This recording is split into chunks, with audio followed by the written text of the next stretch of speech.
Halo, selamat datang di channel ini. Terima kasih sudah hadir. Semoga teman-teman semua bisa mengambil manfaatnya yang ada di channel ini. Jangan lupa like, komen, dan subscribe-nya. Teman-teman semua, adakah di antara teman-teman yang berminat untuk jadi pegawai negeri sipil atau yang dikenal sekarang dengan ASN? Nah, adakah yang berminat? Mungkin di antara teman-teman semua ada ribuan orang di luar sana, ada yang mengatakan berminat untuk menjadi ASN, tapi ada juga yang menyatakan bahwa mereka tidak menginginkan untuk menjadi seorang ASN atau pegawai negeri sipil ya. Jadi di dalam hal ini kita akan cerita sedikit dahulu mengenai beberapa hal tentang apa susah atau senangnya menjadi seorang pegawai negeri sipil, dan mungkin di part berikutnya akan kita ceritakan bagaimana kiat-kiat untuk bisa diterima menjadi seorang pegawai negeri sipil. Tapi teman-teman semua jangan lupa dulu like, komen, dan subscribe-nya ya. Jadi kita akan cerita bagaimana enaknya menjadi seorang pegawai negeri sipil. Jadi pegawai negeri sipil atau dahulu dinamakan PNS, tapi sekarang dinamakan ASN, aparatur sipil negara. Jadi menjadi ASN atau pegawai negeri sipil itu kalau diceritakan ada banyak yang sukanya, tapi juga bukan berarti tidak ada dukanya. Jadi di antara ribuan orang di luar sana ada yang memang mencita-citakan dirinya itu untuk menjadi ASN, mulai dari dia sekolah sudah bercita-cita menjadi seorang ASN, dan kemudian ada juga yang memang dia itu untuk menjadi ASN itu dia hanya coba-coba tes, tahu-tahu menjadi seorang ASN. Tapi ada juga yang menjadi ASN itu mereka sebenarnya gimana itu menjadi ASN itu bukanlah impian mereka dari awal, tapi hanya terdampar karena sesuatu ya, karena tidak ada pekerjaan atau apa. Tapi mudah-mudahan teman di luar sana adalah orang-orang yang memang bercita-cita menjadi ASN. Lalu apa enaknya jadi ASN? Ya teman-teman, setelah kita tamat dari perkuliahan dan punya ijazah, kemudian mungkin punya nilai terbaik atau sudah berusaha baik gitu kan. Jadi impian untuk menjadi ASN bisa Anda wujudkan karena di dalam di saat kita bekerja sebagai ASN ada beberapa hal yang memang menyenangkan untuk kita peroleh. Yang pertama adalah kita itu bekerja dengan waktu yang sudah ditentukan dari pagi sampai jam 3:30, kemudian kita setiap hari, kemudian hari minggunya kita libur, itu yang pasti. Tapi kita memang ya harus bangun pagi-pagi, kemudian siang bekerja, sore baru pulang ke rumah. Dan selain dari itu kita memperoleh gaji bulanan, yang mana gaji bulanan ini diberikan sesuai dengan golongan atau pangkat yang kita peroleh. Jadi kalau kita mula-mula diangkat itu kita menjadi pegawai, kita memperoleh gaji pokok, misalnya dari S1 itu minimal gaji 2 juta lebih gaji pokok ya. Tapi di samping gaji pokok yang kita terima, kita menerima tunjangan-tunjangan lainnya, yaitu ada tunjangan beras, ada tunjangan nanti berbagai tunjangan lainnya yang itu berbeda setiap instansi ya, setiap daerah, karena ada beberapa daerah yang memberikan juga tunjangan daerah dengan standar yang berbeda-beda tergantung daripada daerah masing-masing. Jadi setiap bulannya kita sudah pasti menerima gaji bulanan. tidak diragukan lagi bahwa penghasilan itu sudah jelas bahwa tiap bulan kita akan menerima gaji dengan standar tergantung golongan yang kita miliki dan tergantung kepada pangkat yang kita punyai. Kemudian lagi kita menjadi ASN ini di hari Minggu memang punya waktu untuk libur. Selain dari itu, ASN juga memperoleh tunjangan hari raya. Di hari raya juga diberikan tunjangan hari raya. Kemudian ada lagi namanya tunjangan untuk gaji ke-13. Kemudian ada juga tunjangan untuk suami atau istri, termasuk tunjangan untuk anak.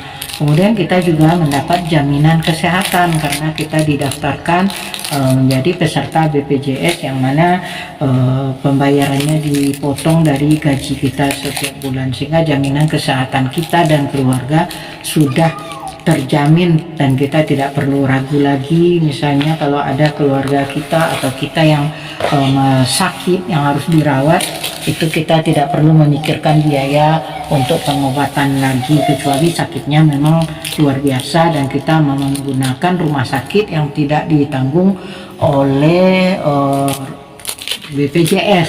Jadi rumah sakit tertentu, mungkin rumah sakit swasta atau rumah sakit yang biayanya lebih mahal, kita sendiri yang memilih, maka itu memang kita keluar biaya. Kemudian lagi kita menjadi ASN ini punya kesempatan untuk pengembangan karir, tidak hanya menjadi, kalau mungkin hari ini Anda diangkat menjadi seorang staf biasa atau pegawai rendahan saja, bisa mencapai nanti kalau Anda berpotensi dan rajin gitu kan, memiliki prestasi, Anda bisa memperoleh kenaikan pangkat. Kemudian ada lagi misalnya insentif-insentif lainnya, seperti ada kesempatan belajar ke luar negeri dan itu dibiayai oleh pemerintah, atau kursus ke luar negeri itu dibiayai pemerintah. Kemudian juga kalau Anda ditugaskan ke luar daerah, misalnya kalau Anda memang berpotensi untuk ditugaskan ke luar daerah, maka Anda akan diberi uang transport dan uang sakunya. Jadi untuk menjadi pegawai negeri itulah baiknya. Kemudian lagi, jika kita sakit, kita bisa memang tidak harus dipotong gaji. Misalnya kita sakit, tidak harus potong gaji karena selama kita sakit, kita bisa mengajukan cuti sakit dengan syarat ada keterangan dokter. Nah, itulah enaknya menjadi pegawai negeri sipil atau ASN.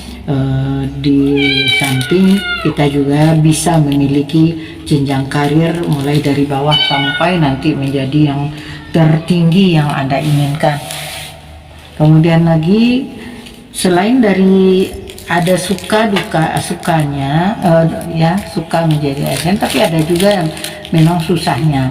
Susahnya adalah Anda harus bangun pagi-pagi teratur, karena setiap hari jika terlambat itu berarti kinerja Anda itu akan dicatat sebagai kinerja yang buruk. Tentunya ada dampaknya nanti kepada prestasi dan kenaikan pangkat. Bahkan kita bisa saja diturunkan pangkat kalau sudah melakukan hal-hal yang melampaui batas, misalnya melakukan kejahatan, atau kita lalai dalam melaksanakan tugas sehingga sudah berkali-kali diperingatkan kita tidak patuhi.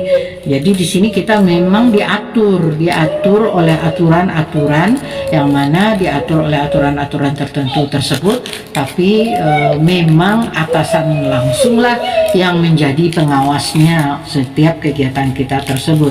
Jadi Anda yang tidak suka diatur untuk menjadi ASN itu adalah hal yang tidak mungkin, karena untuk menjadi ASN kita harus patuh dengan aturan. Selain dari itu juga kita tidak boleh melakukan kegiatan-kegiatan lainnya yang seperti terlibat dalam partai politik tertentu, karena kita sebagai ASN kalau terlibat dalam partai politik tertentu berarti kita tidak lagi menjadi orang yang netral.